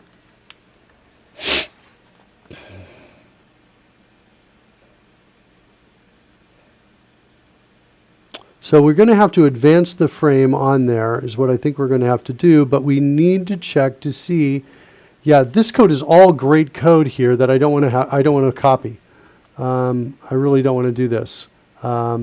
This is code that determines if it's okay, if we're past the frame interval or not. Do we advance the frame or not? That's on sprites. So what's interesting though is we're actually moving with us now. Yeah. All right, hold on. I'm not done with my little test here. Let's try, let's go back to drone, I think is where we were. Let's just double check on Spark, set parent. Let's go back over here and pop this back in. Okay. And let's also come in and let's go into, I'm going to do one other thing. And I'm going to come in here and I'm going to create something called visible Boolean, and I'm going to set it equal to true. Like that. Okay? And down here, maybe not visible, maybe system drawn is better.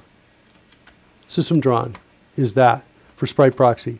And then in sprites, let's go find where we called the draw function. So there's a lot of that. Is it going to be really faster for me to do whole word, or am I going to get out of this math? So there we go. Where I call the draw is here. And I just want to say, and sprite dot system drawn. Then we're going to do that. Okay? Okay. So now what I'm going to get is, I think, the frame updating position automatically. It's going to update its frame as we're expecting it to do. It's really, really bizarre to me what's going on. Currently everything is system drawn. You've not turned it false anywhere. Oh, thanks for that. You're absolutely right. I failed to do that. So we're going to say the sparks are not, and I'm going to say that in my constructor, I think. This dot system drawn equals false, like that. Okay. Okay, so let's come back, refresh. Test wall. Sometimes you have days like this, you know? Yep. Where it's like, wait, what? That's not it doesn't match with my understanding of what I was expecting. Let's see So what we're getting happens. both now. That's novel. I'm going crazy as to why we're seeing that one. The one shouldn't be happening at all. We're checking to see if it's drawn. There's got to be a call somewhere else that's drawing that piece out. It's almost like they're different scales too. But I don't know anything that would be producing that effect. I don't think they're different scales. I think what's happening is you're getting like 2 frames and then we're killing yours. Is I what's see. happening. You're getting On like, top of me, yeah, just the initial spark, as it were. yeah. Let's look at our console over here. Ooh, now at least look at this. We're getting Well, these, but we're yeah. getting those. We're still getting the 39. So that 39 is there, but we're getting the others. The advanced frame isn't happening. It's as if they're 2 different sprites. Is that what's happening? Is that what we're having here? Is that what's going on? It seems like they're, even though we're creating one, it's... So we've got one sprite, which is our drone, and then we have another sprite in theory, which is the sparks. But the difference is that one is owned by the other. So... You're talking about our drone and our sparks? Sorry, yeah. Yeah, but I'm talking about the 2 sparks that we're seeing. We're seeing 2 different sparks. That's what I'm thinking. The drone, I think, is independent of all of these, because we've seen the drone hold on to a meteor and throw it. We've done all of that. This is definitely bizarre to me. Yeah, you've got 2 of those that are happening. Now, look, you just flew through it, and if we look at it, you can do it again. There, we look through it, we scroll down, we see the messages, right? The first burst that we saw were all these calls right up here. And then we have what we're really expecting, the actual movement of it as it's going. Leaving of everything going Yeah, correctly. we don't have the advanced frame here, but we have the advanced frame in the other. It's as if the sprite we're holding on to and the sprite that's been pushed in the list are 2 different entities. but that doesn't make sense to me based on. What happens if we're somehow pushing it in twice? We should. Are you suggesting we try that and see what I'm just happens? wondering, are we accidentally putting a sprite or sprite proxy into the list of sprites twice? Now that still doesn't necessarily account for why they would have different x and y values. But if we were then trying to, I don't know, to pick one back out and only one of them then continued being modified. I don't know what happens when you pick push a by reference object into two positions in an array. Yeah, I think it's still by reference in both places, is what I think that's the way it should be. That's my expectation. So I'm now thinking, okay, this is really weird, is kind of what I'm thinking.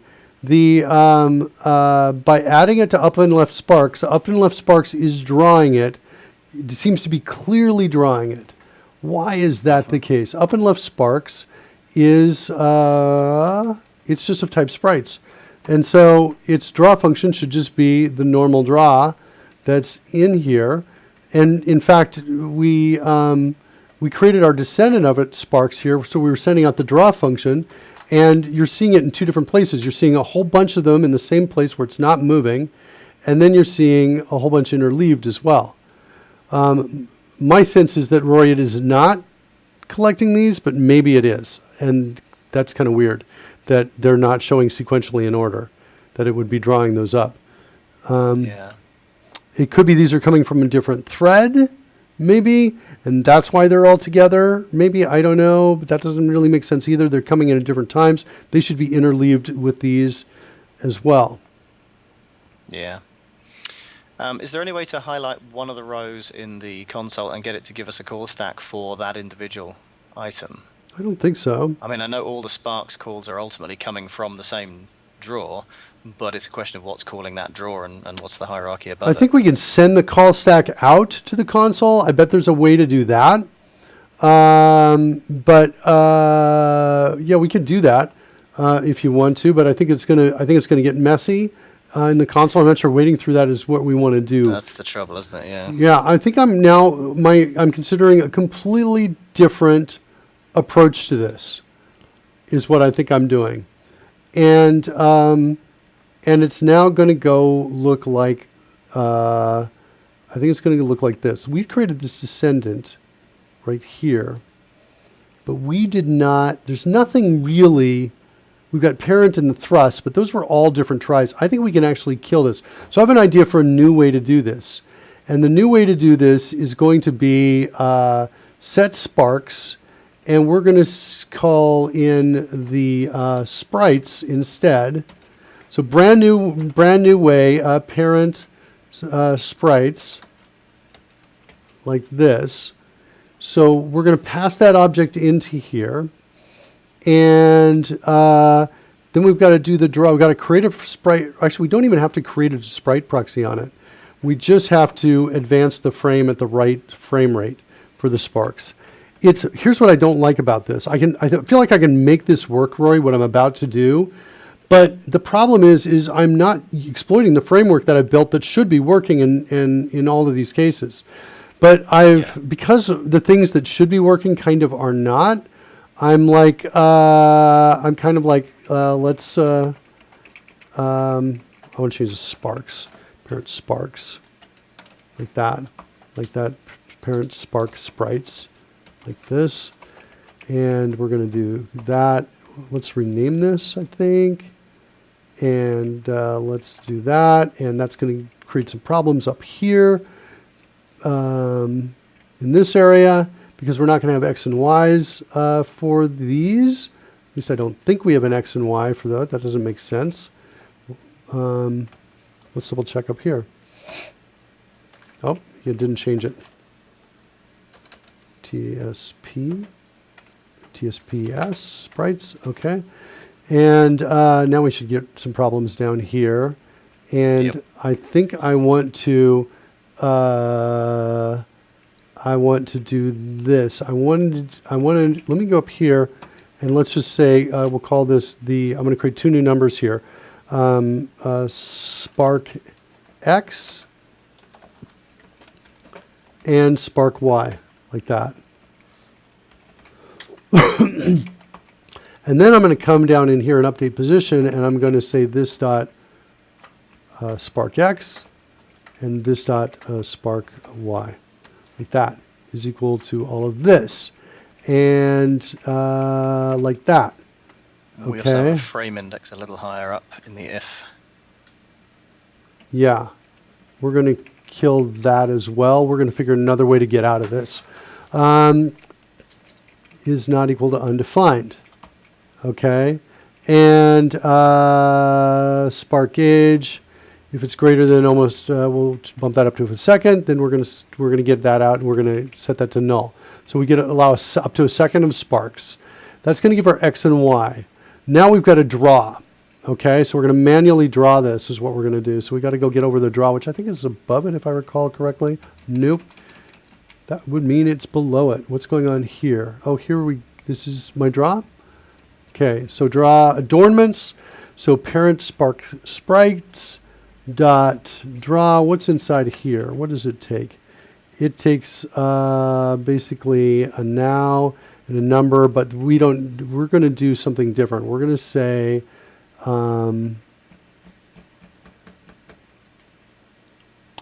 we are going to say parent.draw dot sprites dot base animation dot, I think, is there a draw call? Nope. It's probably this. There we go. Dot, do I have a draw? Yeah. Like there. And then we're going to pass in the context, which I bet is passed in here. And then we're going to pass in the X and the Y position. So we say this dot spark X and this dot spark Y. Like that. And I think that's it. And now, hold on. You have no parent spark sprites. I don't think I don't need that anymore. Okay. So I think we're going to say this, and we're going to draw it. Now, what I think is going to happen now is it's not going to animate. It's going to stay with it and move with it. And ideally, the center over the center, but if not, we can tweak that. So then we're going to have to animate it and kill it when it's done. So that's what we're kind of looking at. But this does fade out and become invisible at the end. But it's going to start with just the first frame, which is going to be a little burn, I think is what's going to happen. So we're going to have to advance frame in an intelligent way. But this should result in different behavior at the very least. I don't think we're quite at this is going to fix it, but we'll see. Test wall. There's the wall. Let's go right one, and let's go down three. Uh-oh. Ooh, that was weird. Kind of property draw of undefined. Let's look at that. Base animation on Spark Sprites, parent Spark Sprites is really? What's going on with that? What is going on with that? Parent Spark Sprites, parent Spark Sprites is set here. This is called from wall sprites. Where No, we it- just were, there was a red underline of sparks. There, that's it. That's the problem. Okay, so we're going to do this. Up and left sparks, like this. I don't think I need this anymore.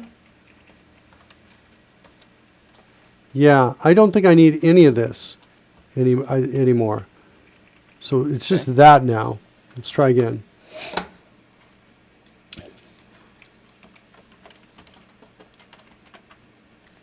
Okay, there's the wall. Let's see what happens.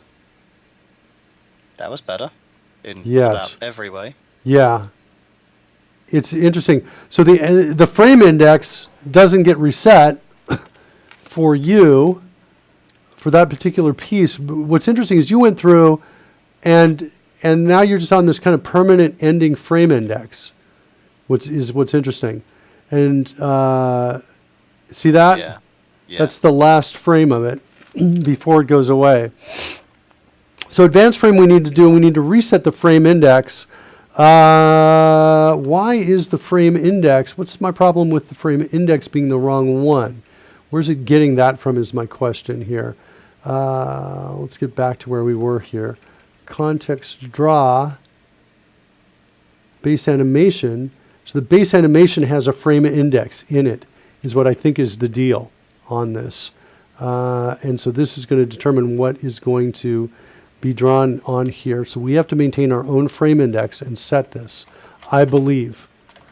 Base animation dot frame index is equal to this dot, we're going to call it spark frame index.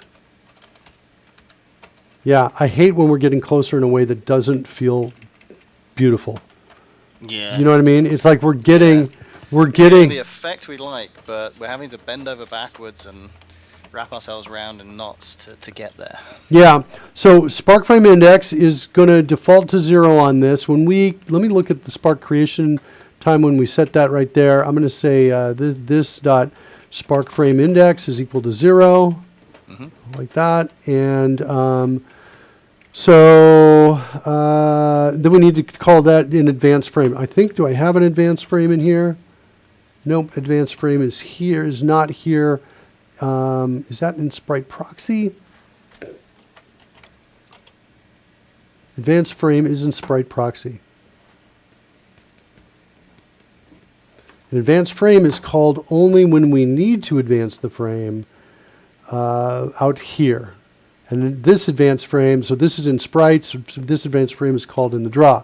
So essentially what we need to do is in the draw, basically check to see if the frame interval is greater, and we need to do some of this code is what we need to do. And where is our increment on the frame index? I don't see a plus in here. Frame count. Advanced frame. Oh, we're calling individually advanced frame on each individual piece here. And then that is where we come in, and there's where we actually increment it. And then check to see if we're out of bounds or not on that. So, yeah, I'm hating this code so much that I know is going to work, whereas the code that should have worked is not. I'm hating it, and I'm hating it, and I'm hating it. So let's look at least this. Something like this here. And let's go into our draw. I think it's going to be in our draw function of drone, or draw adornments is where rather draw adornments in drone. And here's where we kind of need to advance the frame here. And so we want to say this minus last time we advanced the frame, we're going to have, we advanced the spark frame. See how much I hate this code? Yeah. Rory and everyone else, you with me? I'm with you. It's okay. So that's how many milliseconds. And then the spark frame interval, we want to call that spark frame interval, like that. Yeah, it's not fun or good at all. There's my spark frame interval. I want to set that equal to, come out to main and see what we were loading it up in here. This spark frame interval was what, 40. Okay. So let's go back to where we were.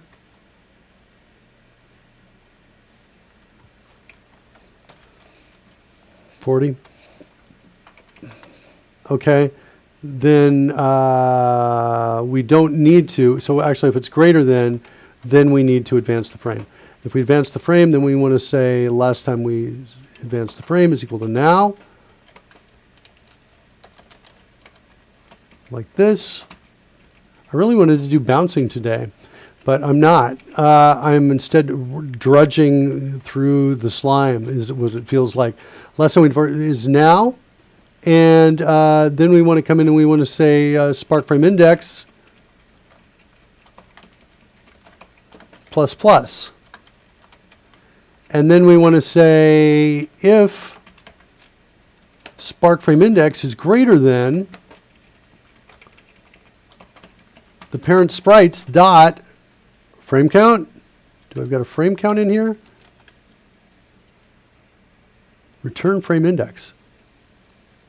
I think that's it. Okay. Return frame index. Nope, I don't think that's it anymore. Expected frame count. What happens with this? We have new base. It's in base animation. Okay, so we're going to go to grab out to base animation is what we need to do. And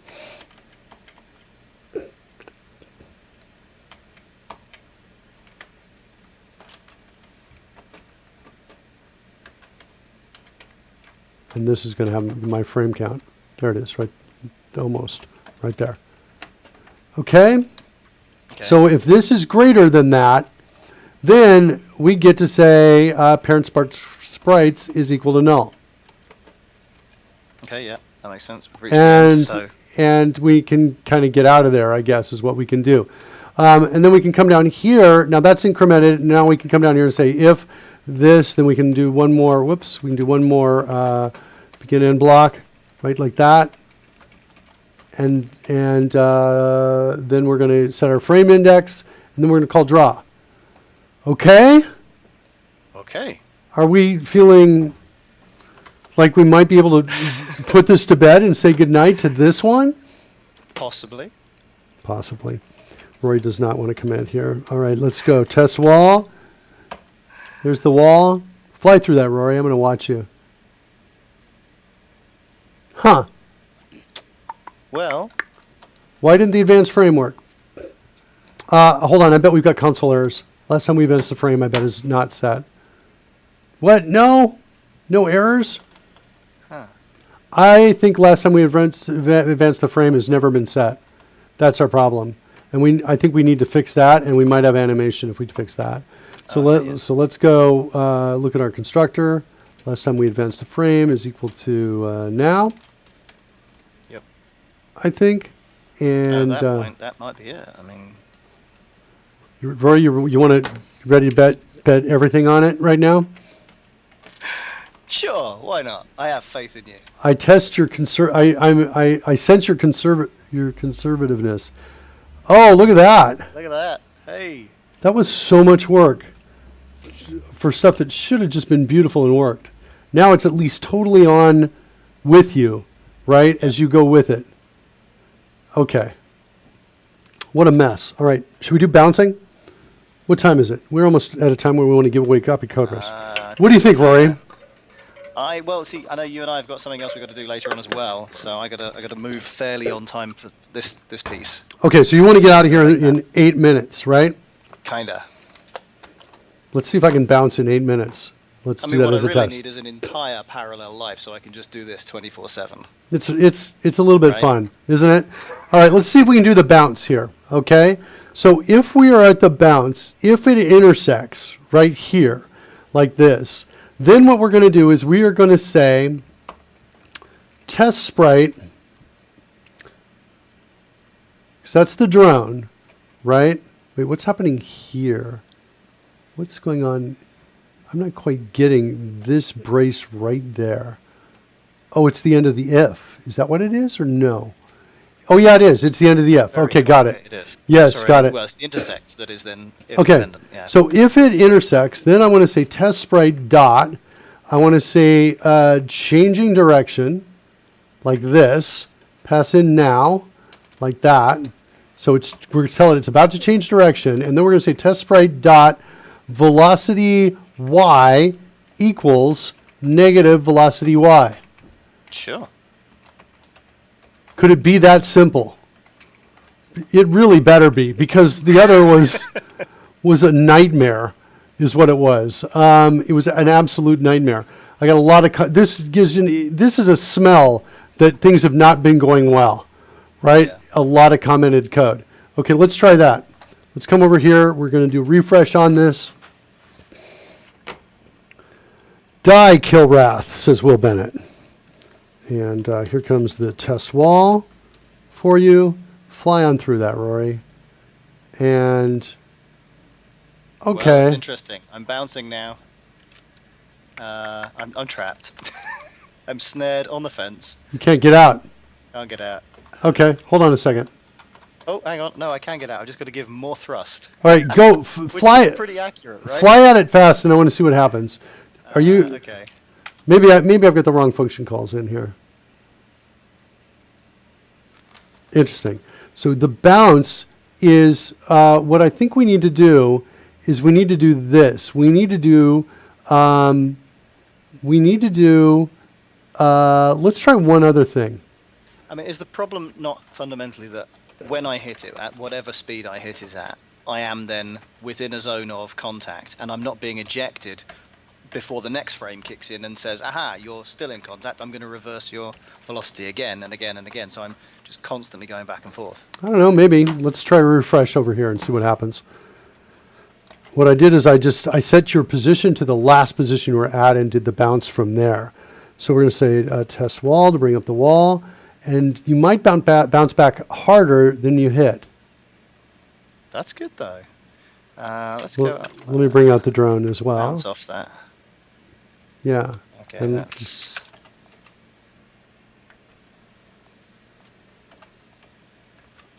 Let me go down, That's kind of good. right, and then up 5, boom. Here I come flying at it fast. I like it.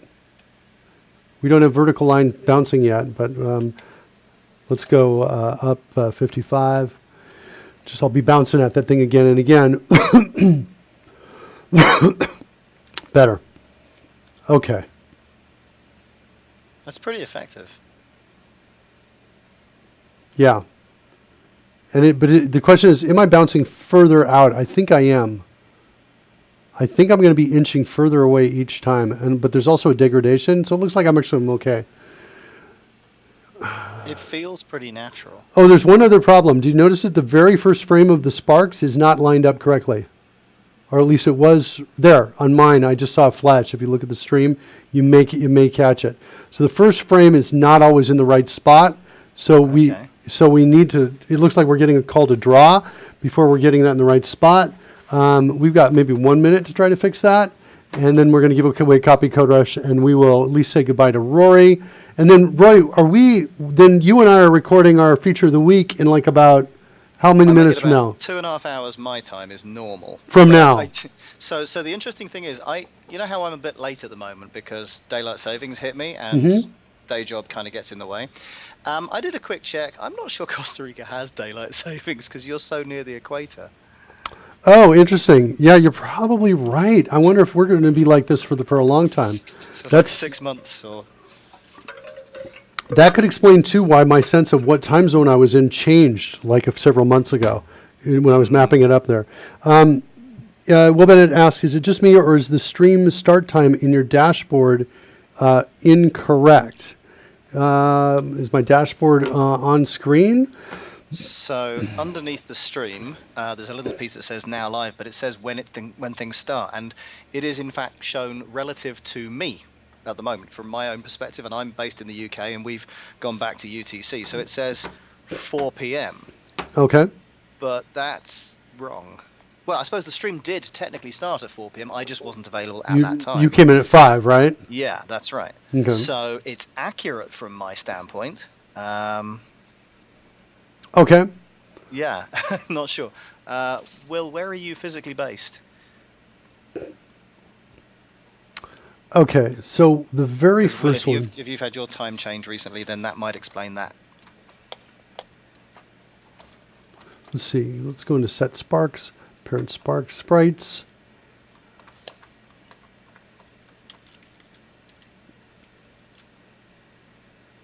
And we want to set this at the right spot right there when we set the sparks. So we want to come in here and do that. So now I think we just fixed that other bug is what I think we just did. So I'm going to refresh and see. Will Bennett says he's in Florida. Well, I just did a quick check. Florida don't change their time until this Sunday. Okay, so yeah, we'll see what happens. I think you might be right though, Rory. Test wall. There's the wall, and then fly through that for me. And no sparks though. That's gone, but you got an X, origin X of undefined. At this dot. Oh, I see the problem. No, I see the problem. This it's just sequencing here. I need to put this around over there like that. And wait, let's see about drone width and height though. Those look like those are calculated. Oh no, they're up here. Okay, excellent. So they're not. Okay, so that should fix. This should work right here. Because I'm inclined to move a little further along on this after we say goodbye to you. So we've got about 4 hours, or 2.5 hours, I mean, till you and I meet again. 2.5 by my clock, based on our normal time. Today's a big recording day for me. I am doing this. I do a podcast with my wife, Karen, called Keto Families. And down 44. And let's just look at that. Yeah, I think we're good. Yeah. I'm not seeing that first frame showing up in the wrong spot. Okay? It's good. It's not bad. And it's as if there was no bad code in it at all. Absolutely. Do you know what I mean? We've hidden all the bad effects in the code. Yeah, so the problem with the code is it's tightly coupled. It's tightly coupled to things that the architecture decoupled from us, right? And we're duplicating some of those things. I'm accepting it for now because it works. 1, 2, we spent a lot of time trying to find and make the other way work. And we couldn't for reasons that didn't quite make sense to us. What else is my reasoning for saying this is okay and good and we can work with it? We've got various pieces that know things they perhaps shouldn't know. So there's the drone is doing very specific sprite related stuff. Yeah. It'd be nice to have that in the not sprite, Spark related stuff. Yeah. Which would be nice to have it in the Spark instead. Yeah, we've got like several of the clues that we're doing this wrong is all of these pieces right here are in here like this. This may take some thought and coming at it with a fresh mind to fix this. One thing that I think we can do, we're like 1 minute over, Rory, but I think we can bounce off of the vertical wall with like a line of code change. The difference between, because all we're doing, this intersect code is exactly the same. The wall bounce really doesn't need a horizontal or vertical until we get to this line of code right here. That's the only thing, and actually this to some degree as well. But what we could do is we should be able to take all of this code right here, and get rid of horizontal wall bounce, and this instead just have this, paste it in here. Okay, I'm going to grab this code and here, and we're going to say, wait, what's happening? Why don't I see test sprite? Is that something I passed in? I think it was a passed in thing. Just sprite is what it was. Sprite is versus. Okay, so we're going to call this test sprite then. So that is happy. We're going to get rid of that. And then we're going to come down here and we're going to say if the wall is horizontal, we're going to bounce that way. Otherwise, we're going to bounce in the X direction like that. I'm going to get rid of all of this. What's to do? The only thing is we do not have a vertical non-permeable wall in our test. Yeah, but you know what? I'm not checking to see if it's permeable or not. So we're going to bounce off of that. Oh, okay, fair enough. Choose to intelligently click the correct animation. Yeah. So these two comments are the same. Right there, that belongs there. And I think that's it. Okay. All right, so let's do one final refresh on this. And here comes the test walls. And that means now, Rory, if you fly to the right, down a bit. Steering is a little off. Yeah, there's a little bit. Yeah, it's a little bit like it's. Okay, here we go. Will Bennett's going for it. I'm coming back. Oh, it looks like he went right through it, though. All right. Right. Give me a bounce. Yes. Hey. Nice. Very good. I think it's just because it came through the top of the end cap instead. So that may be what it was. All right. So that's excellent news. Okay, so I'm going to show the code back up there. There we go. That's nice. Bouncing right off of there. I'm going to drop this off screen here, and we've got a new overlay happening, so you can actually fly around the code and bounce with the overlays happening inside. I'm going to bring up the test wall. Here comes the test wall, and we can play in here while we specify our new. And the cool thing about this, now this is very cool, right? Because if I come in here and I go, if I'm on the right side of the wall and you're on the bottom side of the wall like you are right now, Rory, hold on, let me go back. I'm sorry, the top and the bottom, let me, hold on. I'm totally going the wrong direction. If we attack it from opposite sides, we're still stuck on our respective sides of it, Yes. right? If I come here and I go down, I can't pass it this way to you, and you can't pass it your way to me. It is right? a genuine wall. It's working well here. Whoops, I want to go R2 like that, and then I want to go down 44.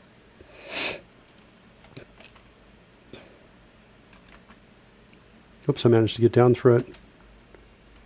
So, okay. And with that, let's give away a copy of CodeRushed.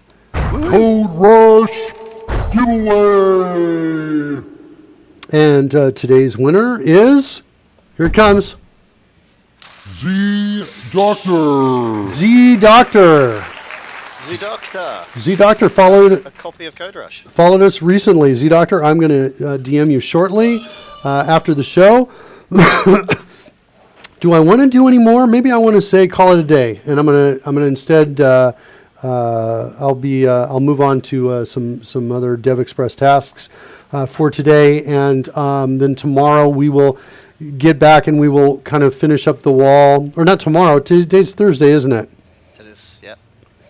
So Tuesday. It says Tuesday. So Tuesday, I'm going to start laying out the walls graphically and then go from the graphic layout to actually putting the walls in the right spots. We'll have meteors passing through. We'll add health to the drones, so the drones can sustain a few hits to the wall before blowing up. And that code is, I am anticipating all that code to be pretty easy. And then the last two things we need something that drops meteors, like a little portal that opens up that drops meteors out on a regular basis, or whenever you fly underneath it, even better, right? And just drops one down to you, and then you can try shooting baskets. And I need a basketball hoop to come out onto the playing field. And And we get all of that wonderful emergent gameplay where we, shoot hoops between ourselves. So if I pass to my teammate Will, who's on the far side of the permeable barrier, yes. and he catches it and sends it through the hoop, we score. Victory. Yeah, exactly. And you get a ton of points when that happens. And the other thing that we have to do, and I'm going to do this soon, is I'm going to start attaching coins that you collect in the games that we do to your user ID. Yeah. And so what that means is that you will, and that will entitle you to leveling up and getting more power, and maybe we'll start doing things like giving away gift certificates to Amazon, for example, things like that, where you can trade in your coins for actual merchandise. So that's kind of cool. I'm kind of looking forward to that. I like you it. can quit your day jobs, kids, and just be viewers on the show, and everything's going to work out. Oh, what a life. That'd be fantastic. What a life. So thanks, Will Bennett. Thanks, Suck Hello, for the poetry early on. Congratulations, Z Doctor. I'll DM you shortly. And with that, and thanks, of course, to Rory as well for joining us. And with that, we will see you on Tuesday.